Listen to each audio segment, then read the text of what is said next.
নমস্কার, আমি তরুণ ঘোষ। প্রথমে একটু ক্ষমা চেয়ে নিই, আমার ঘরটা পুরো ফাঁকা করে দিয়ে রং করতে হয়েছে, তার জন্য একটুখানি একো হতে পারে, একটু মানিয়ে গুছিয়ে নেবেন। খুব শিগগিরই আমি সমস্ত কিছু ঠিকঠাক করে নেব, এটুকু সময় আমাকে নিশ্চয়ই আপনারা দেবেন, আপনারা আমার অবস্থা বোঝেন। আচ্ছা, যাই হোক, এবার খবরে ফিরে আসি। বৈশ্বিক যা পরিস্থিতি, তাতে সব থেকে দুর্বল, দক্ষিণ পূর্ব এশিয়াতে সব থেকে দুর্বল দুটো দেশ আছে। একটা দেশ হচ্ছে বাংলাদেশ, আর একটা হচ্ছে পাকিস্তান। তারা নিজেরা নানান রকম হিসেব নিকেশ করছে, কিন্তু ভারত, এই বাংলাদেশ এবং পাকিস্তান, এই দুটো দেশ বিভিন্ন সমস্যার মধ্যে দিয়ে যুঝছে। একটা হচ্ছে আর্থিক সংকট, একটা হচ্ছে ল অ্যান্ড অর্ডার সংকট, একটা হচ্ছে নিজেদের রাজনৈতিক এবং আপনার বৈশ্বিক সংকট। কারণ এই দুটো দেশই কিন্তু বন্ধুহীন হয়ে পড়েছে। এদের কিন্তু কোনো বন্ধু বান্ধব সারা পৃথিবীতে আশেপাশের দেশগুলোতে অন্তত নেই। পৃথিবী ছেড়ে দিন, যদি পার্শ্ববর্তী রাষ্ট্রগুলোর কথা বলেন, তাহলে বাংলাদেশ এবং পাকিস্তান কারোরই কিন্তু পার্শ্ববর্তী রাষ্ট্রের সঙ্গে সেরকম বন্ধুত্ব নেই, সেরকম মানে কি নেই বলা যায়। বাংলাদেশ তো একটা শত্রুর সঙ্গে লড়ছে, বা ভারতকে আপনারা শত্রু মনে করেন, তাই আমি বলছি ভারত একটাই শত্রুর সঙ্গে আপনারা লড়ছেন, কিন্তু পাকিস্তান লড়ছে নানান ফ্রন্টে। সেই পাকিস্তান এখন বন্ধু খোঁজার জন্য ঘুরে বেড়াচ্ছে এবং সঙ্গে পেয়েছে বাংলাদেশকে, তাই বাংলাদেশকে জড়িয়ে ধরেছে, এবং বাংলাদেশও বন্ধুহীন হয়ে রয়েছে, তাই বাংলাদেশও জড়িয়ে ধরেছে পাকিস্তানকে।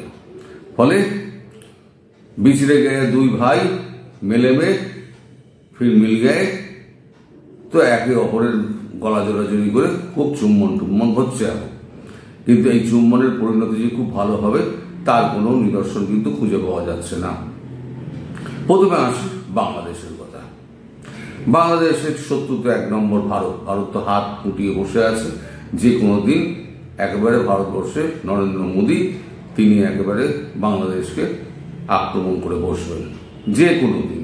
নাহলে তিনি সাইপ্রাসে বসে এর মৌলবাদের বিরুদ্ধে এরকম কড়া হুমকি দিতেন না। তিনি কিন্তু এই মৌলবাদের প্রশ্নে তিনি কিন্তু সমস্ত কিছুকে উপেক্ষা করে, আজকেই কাগজে বেরিয়েছে, সমস্ত কিছুকে উপেক্ষা করে তিনি একেবারে ইসরায়েলের পাশে গিয়ে দাঁড়িয়েছেন সন্ত্রাসবাদ ইস্যুতে। কারণ ভারত সন্ত্রাসবাদকে প্রশ্রয় দেবে না, সেটা সাইপ্রাসে উনি খুব পরিষ্কার করেছিলেন, এবং G7-এও উনি সেটা পরিষ্কার করে দিয়েছেন। এই সন্ত্রাসবাদের পক্ষে আমি না। ইরানের সঙ্গে আমাদের বন্ধুত্ব থাকতে পারে, আমাদের বাণিজ্যিক সম্পর্ক থাকতে পারে, কিন্তু মৌলবাদী সংগঠন যেভাবে বাড়ছে তাতে ইরানের পাশে আমরা থাকছি না, আমরা ইসরায়েলের পক্ষে। ফলে মোদির মানসিকতা থেকে পরিষ্কার বোঝা যাচ্ছে যে খুব শিগগির তিনি বাংলাদেশ সম্পর্কে একটা চরম সিদ্ধান্ত নেবেন। আমি জানি না বাংলাদেশ সরকার কতটা এটা বুঝতে পারছে, বা বুঝতে পারলেও তারা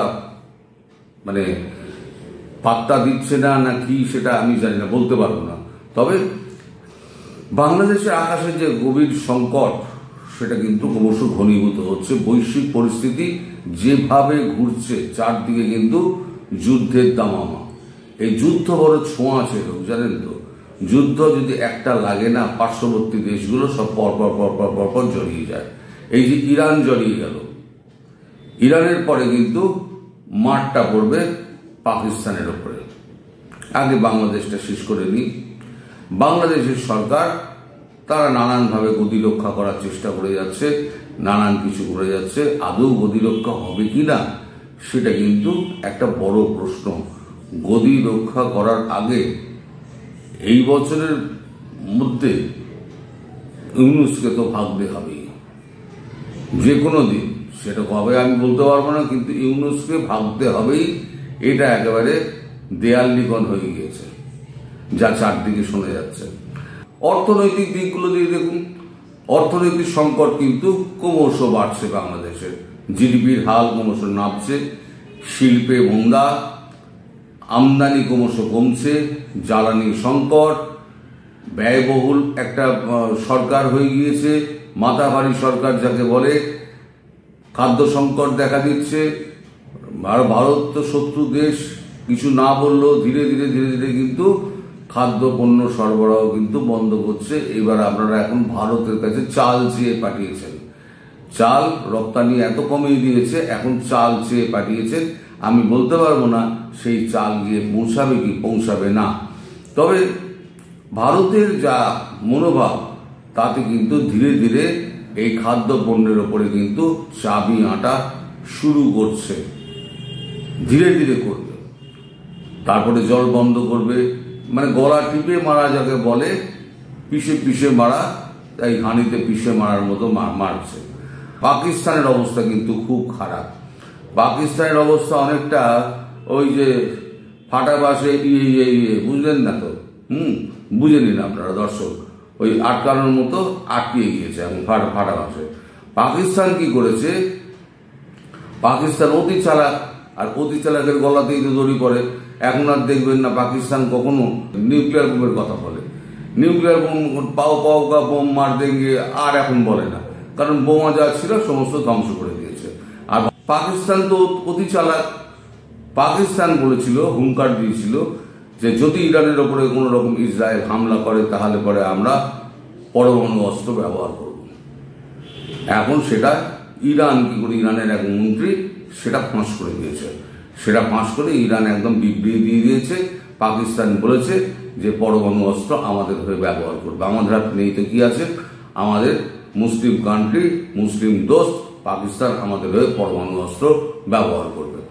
ব্যাস গেছে আমেরিকা খেপে, আমেরিকা ডেকেছে, ওই প্যারেডের নাম করে ডেকেছিল আমাদের আসিম মুনিকে, ডেকে ওখানে আচ্ছা করে ধাতারি দিয়েছে, ধাতারি দিয়ে বলেছে ইসরায়েলের বিমান যাচ্ছে, তুমি তোমার বিমান বাহিনী দিয়ে সমস্ত ইরানের যত বর্ডার আছে তুমি সমস্ত বর্ডারগুলোকে সমস্ত দেখে দেখাবে।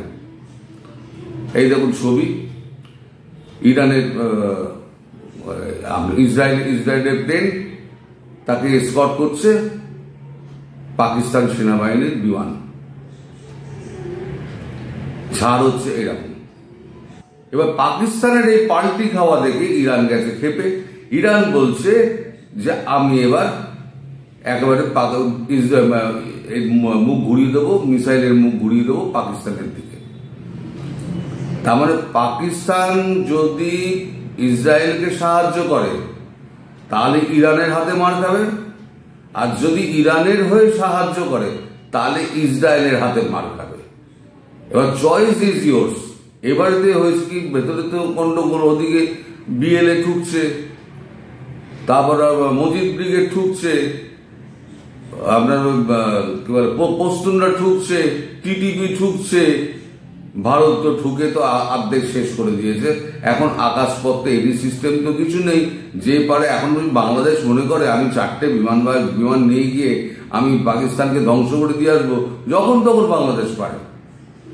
পাকিস্তানের এখন যা অবস্থা, কোনো এয়ার ডিফেন্স সিস্টেম নেই, জানতেও পারবে না, রেডার সিস্টেমও নেই, মানে জানতেও পারবে না বাংলাদেশের প্লেন ওখানে পাকিস্তানে গিয়ে যে বোমা ফেলছে, সেটা বোমা মাটিতে পড়ার পর বুঝতে পারবে যে পাকিস্তান আক্রান্ত হয়েছে।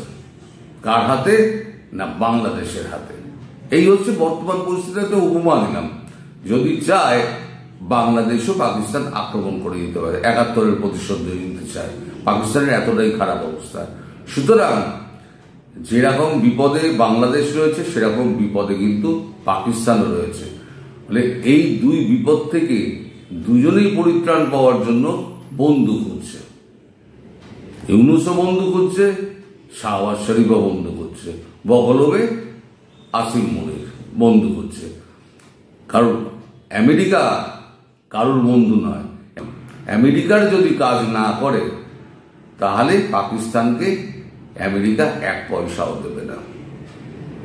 আর বাংলাদেশের বিরুদ্ধে যে সমস্ত অভিযোগ উঠেছে, ভলগার ট্যুর গাওয়ার যে সমস্ত বলেছে জাতিসংঘে আওয়ামী লীগের নিষিদ্ধকরণ নিয়ে, তাতে আমার মনে হয় না বাংলাদেশ ভবিষ্যতে আর কোনো রকম মানে টাকা পয়সা পাওয়ার মুখোমুখি হতে পারে, মানে টাকা পয়সা পেতে পারে।